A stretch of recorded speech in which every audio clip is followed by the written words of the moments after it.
আজকের গল্প জলসুখ ছবি, কলমে পুষ্পিতা ভৌমিক। শোনো সাবুদি, ইলিশ মাছটা যত্ন করে রান্না করো কিন্তু। মিতুলের বাবার আবদার, আজ দুপুরে দোকান বন্ধ করে বাড়ি ফিরে গরম ধোয়া ওঠা ভাত দিয়ে ইলিশ ভাপানো খাবে। আমি মিতুলকে স্নান করাতে নিয়ে যাচ্ছি।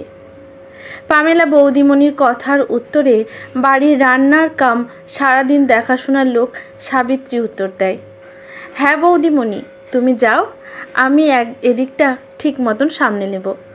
আর ইলিশ রান্না নিয়ে কিছু চিন্তা করোনি।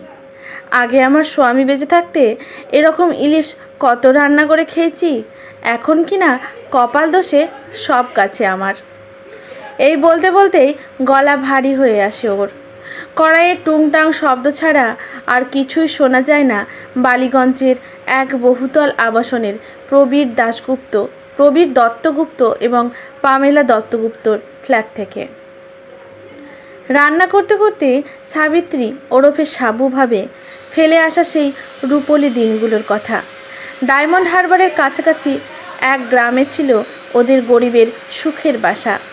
ওর স্বামী অজিত ট্রলারে মাছ ধরতে যেত। সেভাবে দেখতে গেলে সারা বছর মাছ ধরার তুলনায় এই বর্ষার মরশুমে যত ইলিশ মাছ ধরতে পারবে তার ওপর ভিত্তি করে ঘরে বেশ 2 পয়সা আসতো ওদের। তার ওপর মাঝে মধ্যেই মালিকের মর্জি হলে উপরি পাওনা হিসেবে জুটত 2-4টে ইলিশ। জমিয়ে রান্নাবাড়ি করতো সাবিত্রী। ওর মেয়েটা তিনিও যে ইলিশ খেতে বড্ড ভালোবাসে। খাওয়া দাওয়ার শেষে টিনের চালে বৃষ্টির ঝুমঝুম আওয়াজ শুনতে শুনতে ঘুম এসে যেত সারাদিনের ক্লান্তি শেষে। কিন্তু সুখের সেদিন আর রইল না। একবার মাঝ সমুদ্রে ঝড় উঠে ট্রলার ডুবি হলো। মারা গেছিল অজিত সেই দুর্ঘটনায়। তারপর থেকে মেয়েকে নিয়ে বেঁচে থাকার তাগিদে জীবন যুদ্ধ শুরু সাবিত্রীর। আগে নদীতে মিন ধরে কখনো বা শাড়ির জরির লাগানোর কাজ করতো। সেই কাজের থেকে রান্নার কাজে টাকা বেশি বলে মাস 6 হলো শহরে রান্নার কাজ ধরেছে সাবিত্রী। খুব ভোরে ট্রেন ধরে শহরে এসে সারাদিন কাজ করে সন্ধ্যার ট্রেনে ফিরে যায় বাড়ি। নিজের জন্য কষ্ট হয় না, তবে খুব মন খারাপ করে ঘরে রেখে আসা মেয়েটার জন্য। ইলিশ মাছ খেতে বড্ড ভালোবাসে মেয়ে তিন্নি। কদিন ধরে জ্বরে ভুগে দিন 2 হলো সুস্থ হয়ে উঠেছে। একটু যদি ভালো মাছ তুলে দিতে পারতো ওর মুখে, কিন্তু মাছের দামটাও যে এই বহুমূল্যের বাজারে আকাশ ছোঁয়া। এসব ভাবনার ফাঁকে ফাঁকেই ওর রান্না এগিয়ে চলে। দুপুরে প্রবীর দাদাবাবু বাড়ি ফেরার পর খাবার পরিবেশন করে সাবিত্রী। বর্ষার ইলিশ মাছ সহযোগে জমে ওঠে খাওয়া দাওয়া। অন্যদিকে সকলের খাওয়া শেষে নিজে খেতে বসে সাবিত্রী, কিন্তু আজ খাবার ওর মুখে রোচে না। নিজেরটুকু বাঁচিয়ে যদি মেয়েটার জন্য নিয়ে যাওয়া যায়, তাছাড়া মাস গেলে একটা থোক টাকা পাওয়া যায় এদের থেকে। শহরের মানুষের ভাবভঙ্গি বোঝা দেয়। মুখ ফুটে অন্য কিছু বললে যদি কাজটা চলে যায় সেই ভেবে চুপ থাকে ও অন্য কাজগুলো সারতে থাকে রোজগারের অভ্যাস মতো। মিতুলকে ঘুম পাড়িয়ে এবার ওর সামনে এসে দাঁড়ায় পামেলা। কী গো সাবুদি, বাড়িতে মেয়ের জন্য মন খারাপ করছে বুঝি?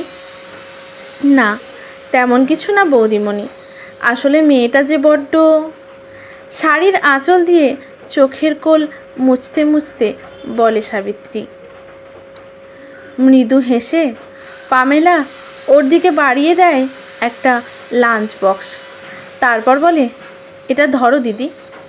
বাড়ি ফিরে মেয়েকে বলো ওর নতুন মাসিমণি পাঠিয়েছে।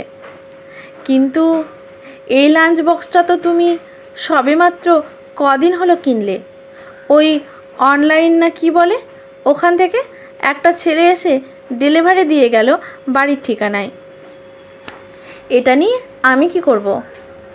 ও তোমার কাছেই থাক বৌদিমণি, অবাক হয়ে বলে সাবিত্রী। হ্যাঁ, এই কমাস ধরেই দেখছি তুমি বাড়ি যাওয়ার সময় প্লাস্টিকে বেঁধে খাবার নাও, তাই কিনেছি এটা। আজ সুযোগ বুঝেই ওটার উদ্বোধন করলাম।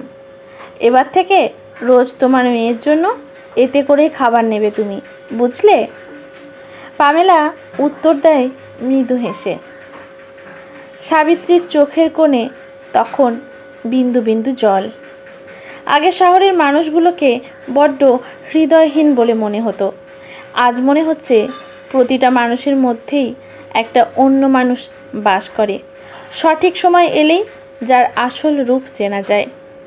সুখ দুঃখের গল্পগাথায় এগিয়ে চলে সাবিত্রী আর পামেলা, দুই মায়ের জীবন। জীবনের জলসুখ ছবিগুলো আঁকা হয়ে থাকে মনের মণিকোটায়।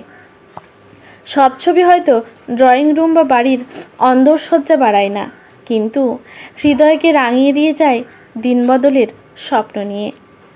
আজকের গল্পটি এখানেই সমাপ্ত। গল্পটি যদি ভালো লাগে লেখকের প্রতি শ্রদ্ধা জানিয়ে একটি কমেন্ট করতে ভুলবেন না। লাইক শেয়ার করে পাশে থাকবেন। ইউটিউব থেকে দেখলে চ্যানেলটি সাবস্ক্রাইব করে বেল নোটিফিকেশানটি অল করে দেবেন। ফেসবুক থেকে দেখলে পেজটি ফলো করে রাখবেন। ধন্যবাদ।